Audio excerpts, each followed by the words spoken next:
Class 10 mathematics में हम chapter 1 real numbers की स्टडी कर रहे हैं और आज के क्वेश्चंस इस वीडियो में बहुत ही इम्पोर्टेंट क्वेश्चंस हैं। आपके बोर्ड एग्जामिनेशन के हिसाब से वो क्वेश्चन बहुत बहुत बहुत इम्पोर्टेंट है, इसलिए हर क्वेश्चन के सॉल्यूशन को ध्यान से सुनना और ध्यान से समझना, और जब उसके बाद में आपको जो क्वेश्चन होमवर्क के लिए दिए जाए उन्हें सॉल्व करने की कोशिश करना। देखिए, बोर्ड की एग्जामिनेशन में जो मार्किंग होती है वो स्टेप मार्किंग होती है और यहाँ पर हर स्टेप आपको समझना बहुत जरूरी है, क्योंकि आपको स्टेप वाइज उसका सॉल्यूशन चाहिए। अगर कोई कंपटीशन हो तो हम समझते हैं कि हमें श्योर ट्रिक चाहिए, उसका केवल ऑप्शन चाहिए, जल्दी से जल्दी ऑप्शन कैसे आए, लेकिन बोर्ड एग्जामिनेशन में डिटेल से स्टडी चाहिए, इसलिए आप ध्यान से सुनेंगे और ध्यान से समझेंगे।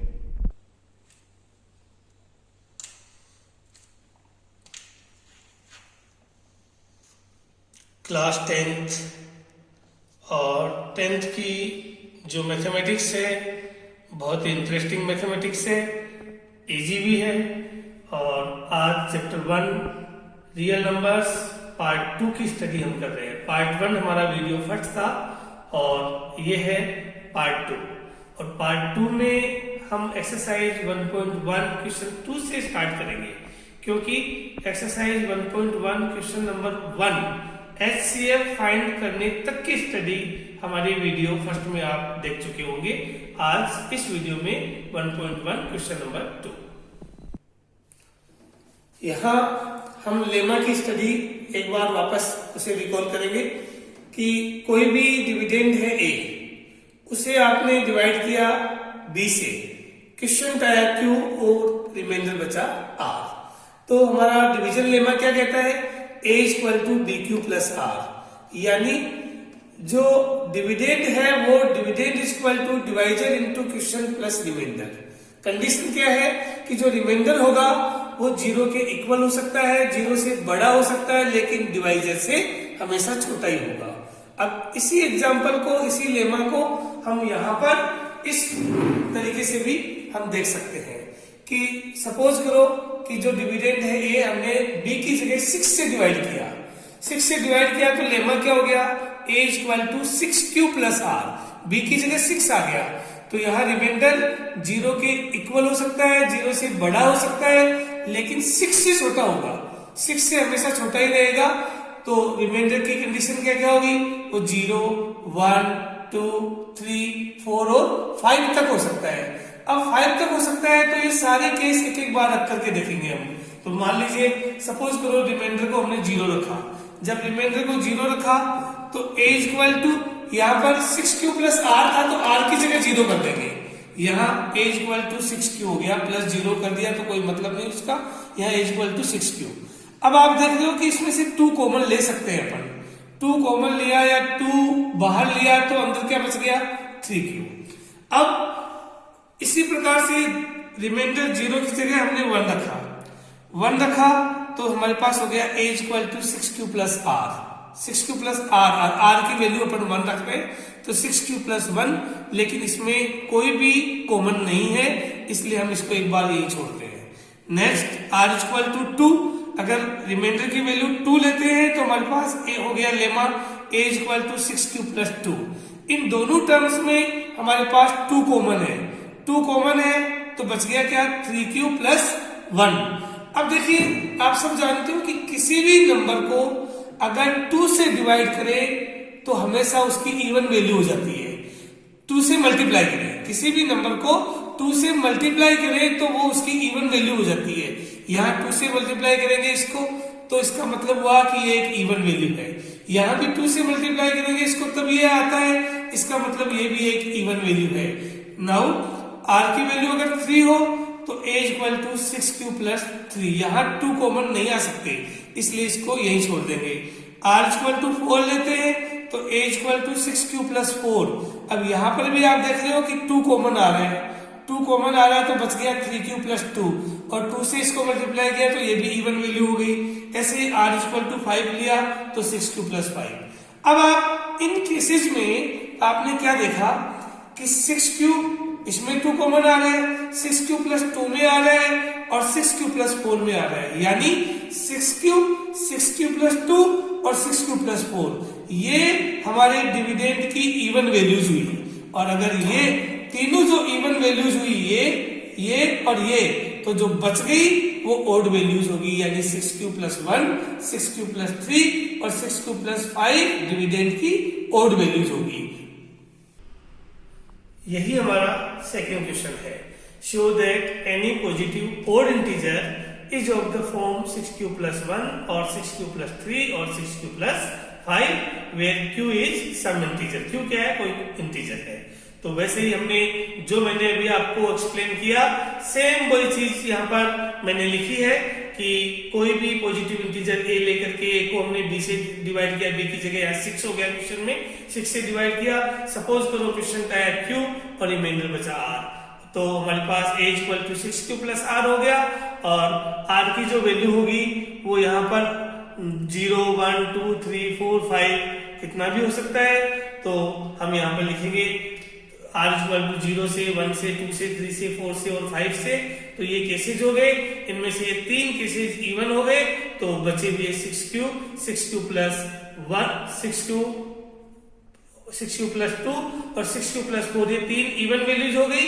तो जो बच गए यानी 6 क्यू प्लस 1, 6 क्यू प्लस 3 और 6 क्यू प्लस 5, ये इसकी ओड वैल्यूज होगी और यही हमारा क्वेश्चन है। यहां जो आप ये स्टेप देख रहे हो, इसमें r जो है वो 0 के इक्वल हो सकता है और 0 से बड़ा भी हो सकता है। तो हम यहाँ पर r के पास में जो इक्वल टू का साइन आप देख रहे हो, ये थोड़ा गलत प्रिंट हो गया है। आप इसमें ध्यान से देखेंगे कि r is greater and equal than 0 but r is less than 6। इसको मैं आपको बोर्ड पे लिख के बता रहा हूं, आप ध्यान से देखना।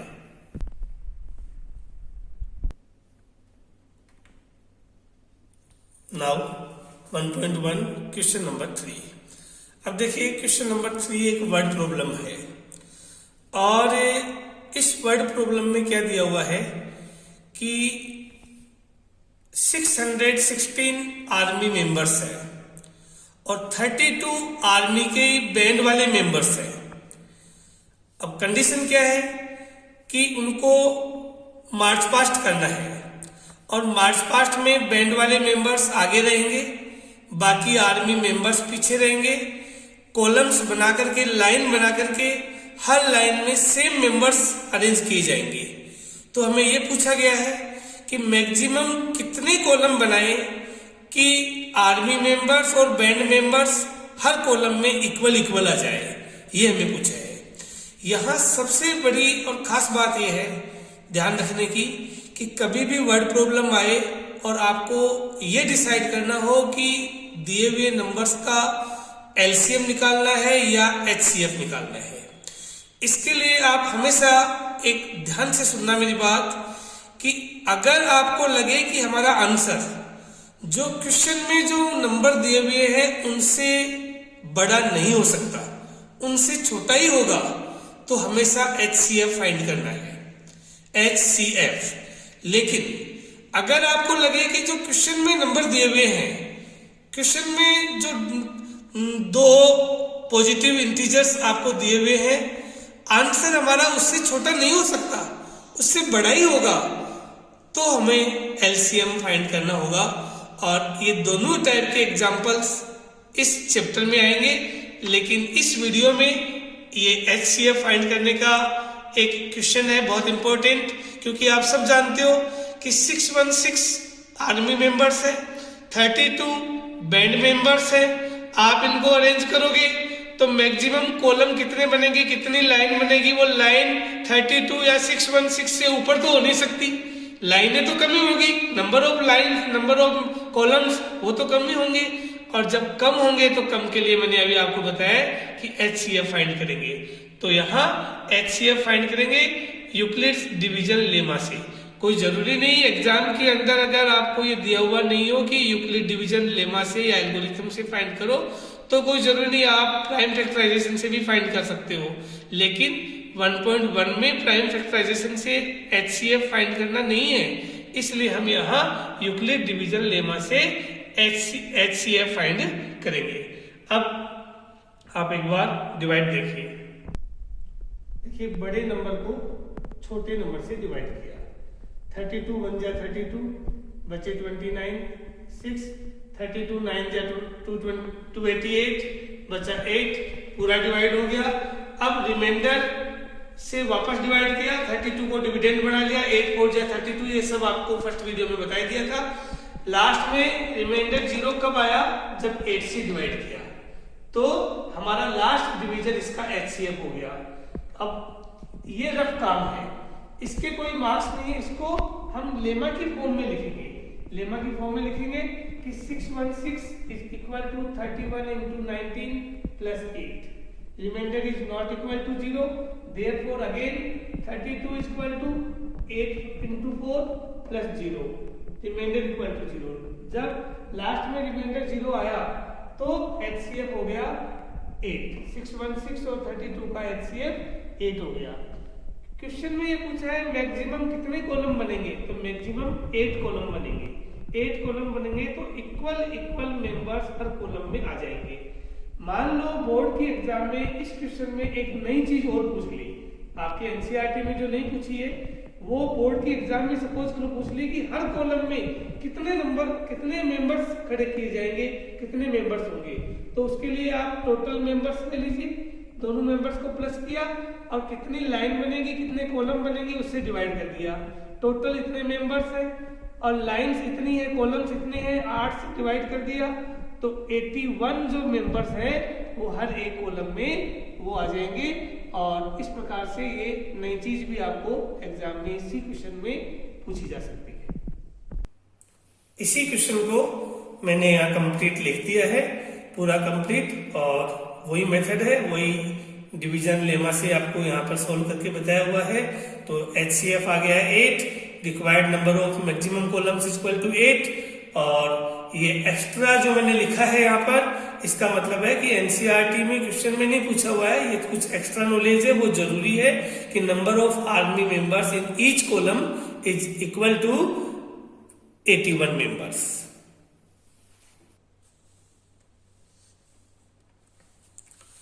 इसके बाद एक्सरसाइज 1.1 क्वेश्चन नंबर 4। इस 1.1 का जो फोर्थ क्वेश्चन है ये इस साल 2020 में बोर्ड के एग्जाम में एक सेट में आया हुआ भी था, और आपको आगे भी ये क्वेश्चन या इस टाइप के क्वेश्चन मिल सकते हैं। क्वेश्चन को ध्यान से देखिए।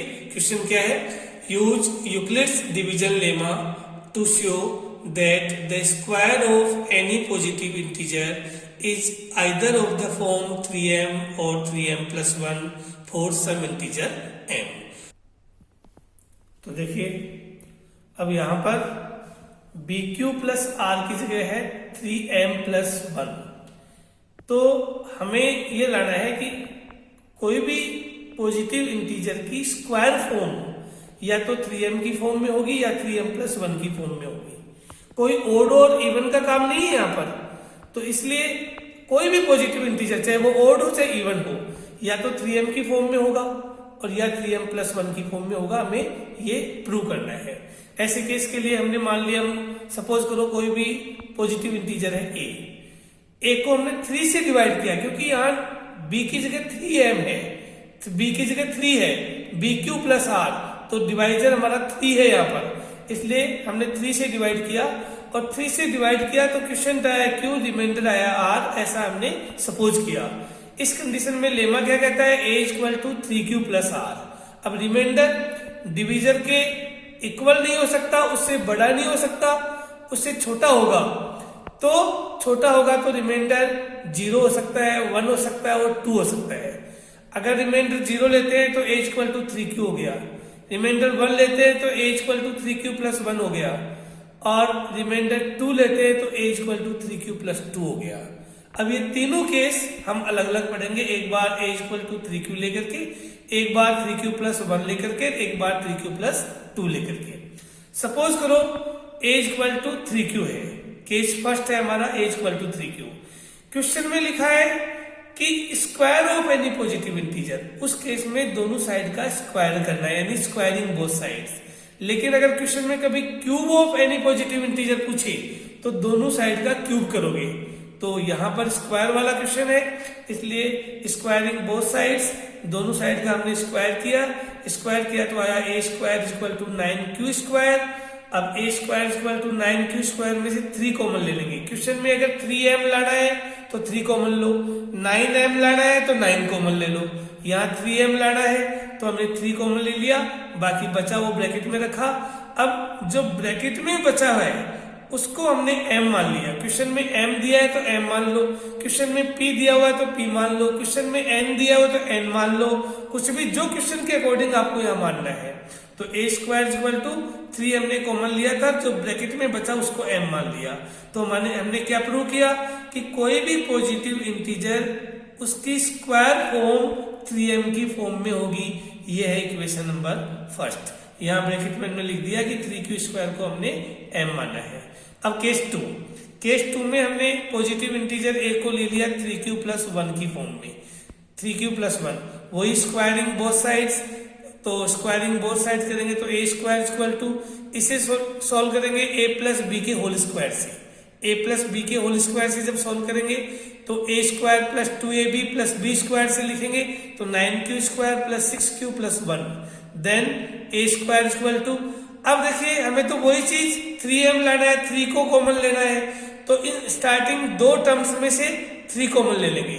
शुरू की 2 टर्म्स में से 3 कॉमन लिया तो बचा 3q स्क्वायर प्लस 2q, और लास्ट में प्लस 1 बच गया, वो हमने अलग से लिख दिया। Then a square equal to 3, bracket में जो भी है उसको हमने m मान लिया और लास्ट में प्लस 1 है वो प्लस 1 लिख दिया। आपने क्या शो किया, कोई भी पॉजिटिव इंटीजर की स्क्वायर फॉर्म 3m प्लस 1 की फॉर्म में होगी। इसे दे दिया इक्वेशन नंबर सेकेंड, और ब्रैकेट में यहाँ लिख दिया कि जो ब्रैकेट के अंदर 3q स्क्वायर प्लस 2q है उसको हमने m मान लिया है। सेम केस थर्ड में हमने a equal to 3q plus 2 से लिया है। a equal to 3q plus 2, वही स्क्वायरिंग बोथ साइड्स, और स्क्वायरिंग बोथ साइड्स करेंगे। तो देखो आपको मैं पहले बता दूं कि कभी भी स्क्वायरिंग बोथ साइड करते हैं तो सिंगल टर्म की स्क्वायरिंग नहीं होती है, एक साइड में जितनी भी टर्म होती है उन सब का होल स्क्वायर होता है, ये ध्यान रखिए। तो 3q प्लस 2 का होल स्क्वायर, इसे a प्लस बी के होल स्क्वायर से ओपन करेंगे तो आएगा 9q square plus 12q plus 4। अब देखिए इन तीनों टर्म में एक साथ 3 कॉमन नहीं आ रहे हैं, तो हम यहाँ 4 की स्प्लिटिंग करेंगे। 4 की स्प्लिटिंग इस तरीके से करेंगे कि 3 यहाँ कॉमन भी आ जाए और हमें जो 3m प्लस 1 चाहिए वो लास्ट में 1 भी बच जाए। तो 4 की स्प्लिटिंग हुई 3 प्लस 1, यहाँ a स्क्वायर इक्वल टू 3 को हमने कॉमन ले लिया।